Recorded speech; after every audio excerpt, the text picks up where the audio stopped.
Hello, friends. Tonight's video will take you to those moments that are the most chilling, the deep, dark hours of the night when everything seems silent, yet something is always happening. Have you ever wondered why 3:17 a.m. feels like the strangest and most unsettling time? Why, at that exact moment, your heart races, your breath feels heavier, and you can't shake the feeling that something, or someone, is watching you. In today's video, I'll share two spine-chilling stories. The first is about a young girl whose worst fear comes to life in the form of a clown doll. The second is about a man who receives a cryptic note warning him about something terrifying. Both stories will leave you questioning what really happens during the witching hour. Story 1. The Clown Doll. Emily had always been afraid of clowns. Her fear wasn't one of those fleeting childhood quirks that faded with age. It was something deeper, something that seemed etched into her very bones. Her parents didn't take it seriously, of course. They'd laugh and tease her gently about her silly phobia. But Emily knew there was nothing silly about it. Clowns weren't just performers in bright costumes and makeup. To her, they were unnatural, something hiding behind painted faces and frozen smiles. It started with a vague memory, blurry and fragmented. Emily was 5 years old when her parents took her to a traveling circus. She remembered the vibrant lights, the smell of roasted peanuts and cotton candy, and the lively chatter of the crowd. She remembered sitting high up in the bleachers, clutching her father's arm as acrobats performed daring stunts and animals paraded around the ring. But then came the clowns. They entered the arena in a burst of chaotic noise, honking horns, squeaking shoes, and exaggerated laughter. The crowd erupted in cheers, but Emily froze. There was something wrong about the way they moved, the way their painted eyes seemed to pierce through the audience. One of them, a tall clown with a bright red wig and an unnaturally wide grin, spotted her. Emily's breath hitched as the clown sauntered toward her, its oversized shoes clomping on the dirt floor. It crouched low, bringing its face level with hers. "Don't be scared, little one," it rasped, holding out a balloon shaped like a dog. Its voice was gravelly, almost menacing, despite the words. Emily screamed. Her father had to carry her out of the circus that day, her small body trembling against his chest. That was the beginning. As she grew older, Emily's fear of clowns became a defining part of her personality. She avoided birthday parties with clown entertainers, refused to watch movies that featured them, and even turned away from pictures in books or magazines. Her parents chalked it up to a childish quirk, but Emily knew it was more than that. When she turned 10, her grandmother gave her a gift that would change everything. It was a doll, a porcelain clown doll dressed in a faded red and yellow outfit with a ruffled collar. Its face was pale and cracked, its painted grin frozen in a way that felt both cheerful and sinister. "Oh, isn't it lovely?" her grandmother said, holding up the doll with pride. "This has been in the family for generations. It's very special." Emily's stomach twisted at the sight of it. She wanted to scream, to push the doll away, but her parents were watching, their smiles expectant. "Thank you," she mumbled, forcing herself to take the doll. It was cold and heavy in her hands, its lifeless eyes gleaming in the dim light. Her grandmother beamed. "Take good care of it, Emily. It's not just any doll, it has a history." After the celebration, Emily begged her parents to let her get rid of it. "Please," she whispered, tears in her eyes. "I don't want it. It's creepy." Her father frowned. "Emily, don't be rude. It's a gift from your grandmother. She'd be heartbroken if you didn't keep it," her mother added. "It's just a doll, sweetheart." There's nothing to be afraid of. With no other choice, Emily shoved the doll into the back of her closet, burying it under a pile of clothes and stuffed animals. She closed the door and tried to forget about it. For a few weeks, everything seemed normal. Emily went about her days, almost forgetting the doll's existence. But then one night, she woke to a sound. It started faintly, so soft that she thought she might be imagining it, a slow, haunting melody that seemed to echo from somewhere in the room. She sat up in bed, her heart pounding. The sound was coming from the closet. Emily stared at the closed door, her breath quick and shallow. She wanted to call out for her parents, but fear held her silent. Slowly, she climbed out of bed and tiptoed across the room. Her fingers trembled as she reached for the closet door. When she pulled it open, her heart stopped. The clown doll was sitting upright on top of the pile of toys, its porcelain face illuminated by the faint moonlight streaming through the window. In its lap was a small, rusted music box, its crank turning on its own. Emily stumbled backward, slamming the door shut. She crawled back into bed, pulling the covers over her head. The music stopped moments later, but Emily didn't sleep for the rest of the night. The next morning, she searched the closet, but the doll was gone. Her parents didn't believe her when she told them. "It's just your imagination," her mother said with a dismissive wave. But Emily knew it wasn't. The following night, the music returned. This time, it was louder, filling the room with its eerie melody at exactly 3:17 a.m. Emily didn't dare open the closet again. She lay in bed, clutching her blanket, her eyes fixed on the door. When the music stopped, she thought it was over.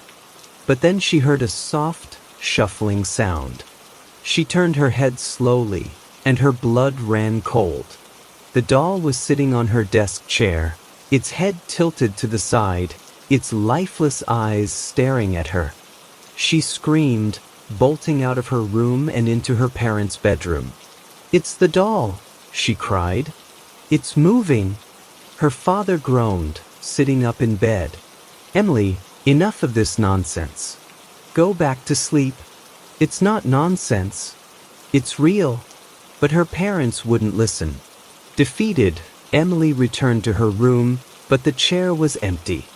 The doll was gone again. Over the next few nights, the doll's appearances became more frequent and more terrifying.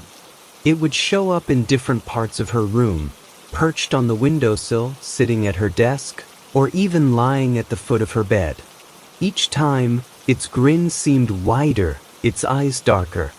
Desperate, Emily decided to get rid of it. She grabbed the doll one afternoon and carried it to the backyard, throwing it into the trash bin. But that night, the music played louder than ever, and the doll was back, sitting on her nightstand. Emily began to research the doll, hoping to uncover its secrets. She asked her grandmother about it during a family dinner. "Oh, it's an old thing," her grandmother said. "It belonged to my mother. She used to say it was special, that it had a life of its own." Emily's stomach churned. "What do you mean?" Her grandmother shrugged. "Just silly stories. She always said it could move when no one was looking." I never believed her, of course. But Emily did. One night, she decided to end it once and for all. She waited until her parents were asleep, then grabbed the doll and a can of lighter fluid. She carried it to the fire pit in the backyard, dousing it in fuel. As she struck a match, the doll's porcelain face seemed to shimmer in the moonlight, its painted eyes almost looking alive. The flames roared to life, consuming the doll.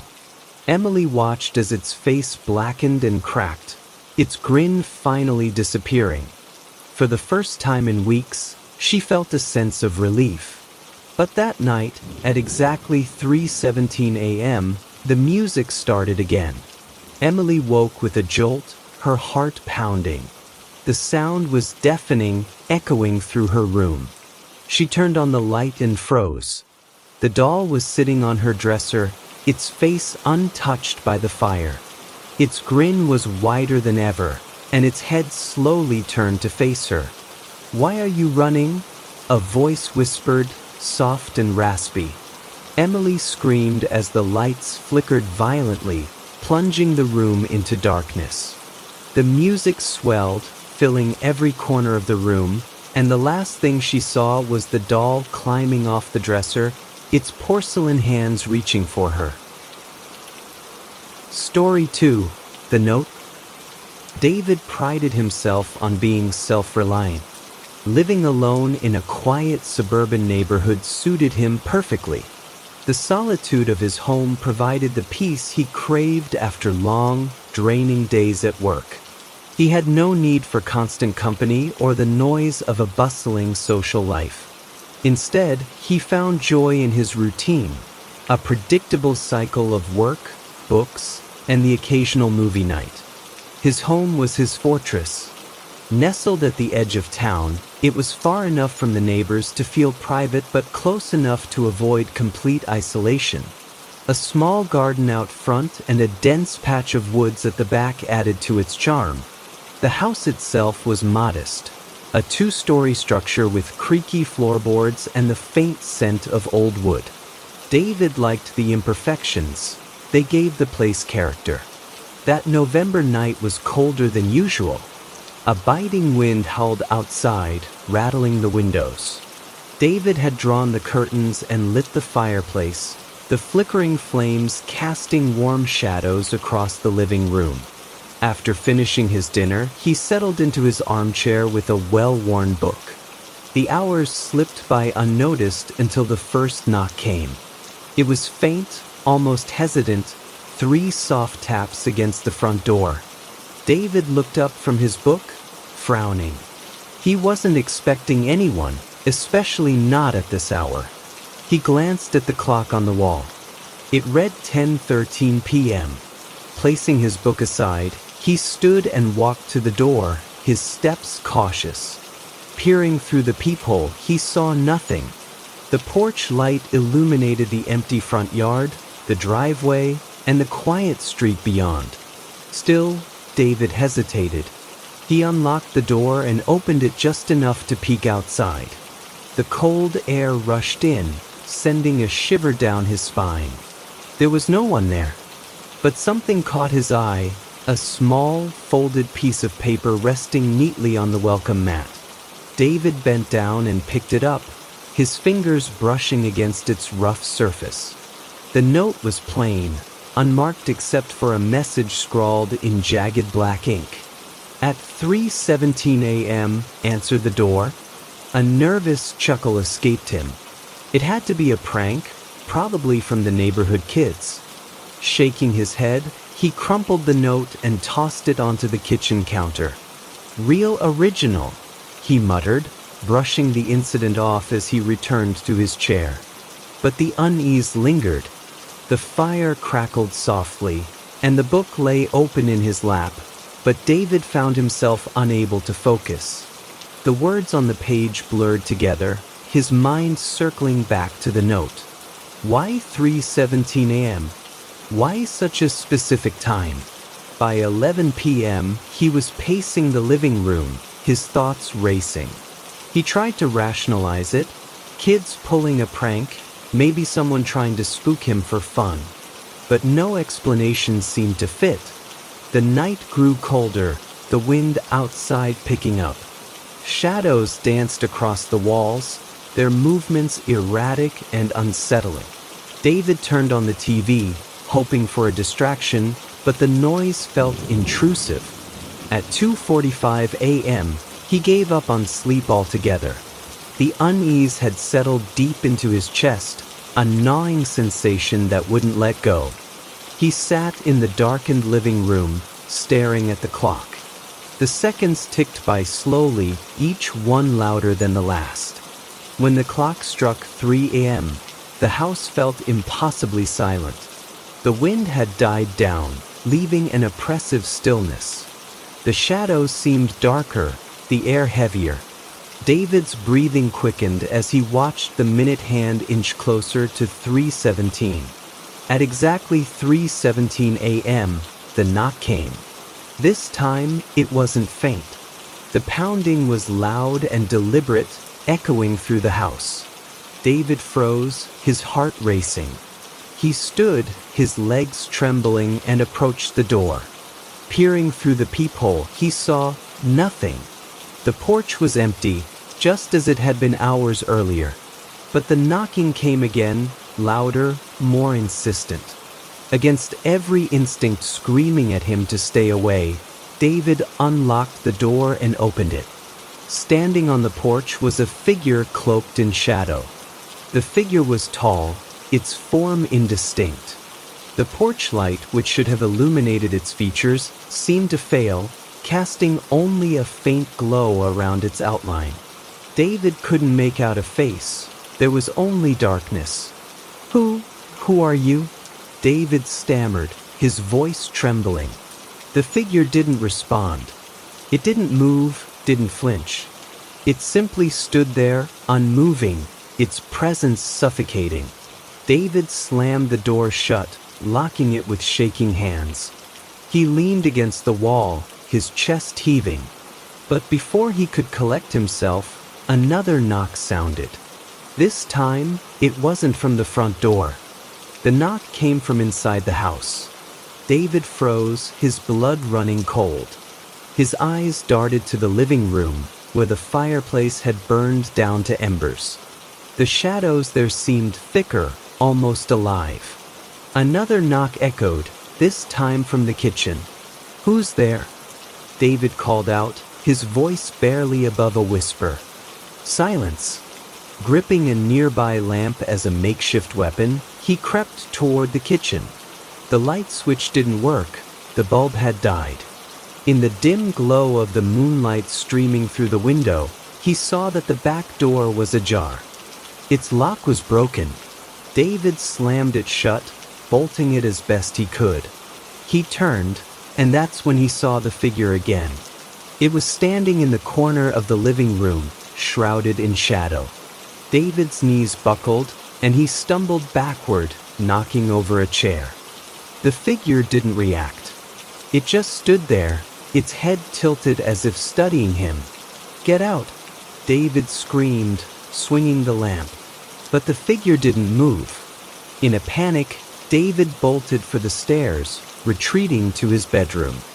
He locked the door and shoved a chair under the knob, his hands trembling. His phone was on the nightstand. He grabbed it and dialed 911. The line crackled, then went silent. "Hello," he said, his voice shaking. A whisper came through the static. "You shouldn't have opened the door." The phone slipped from his hands. The knocking began again, this time on his bedroom door. Each knock was slow, deliberate, louder than the last. David backed away, his chest heaving. The chair under the doorknob slid away on its own. The lock clicked open. "No," David whispered, tears streaming down his face. The door swung wide, revealing nothing but darkness. The last thing David saw was the figure stepping into the room, its shadow stretching toward him. And then the world went black.